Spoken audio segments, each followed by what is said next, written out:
السلام عليكم ورحمة الله وبركاته. معاكم يا جماعة إبراهيم من شركة بغداد، وكل يوم عرض جديد، واللي مش متابعني فايته كتير.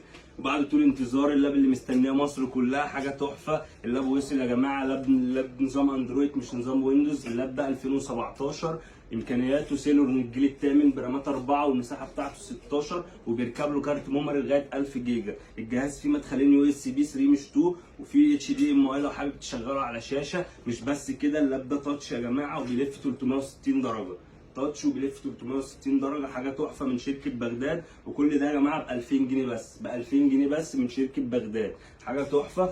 تعال بيشغل كل الالعاب اللي تتخيلها، بيشغل بابجي، بيشغل التطبيقات اللي انت عايزها، اكسل، وورد، اي حاجه هيشغلها معاك. العاب فوق الخيال، حاجه يعني زي ما انت شايف. والتاتش بتاعه ميه.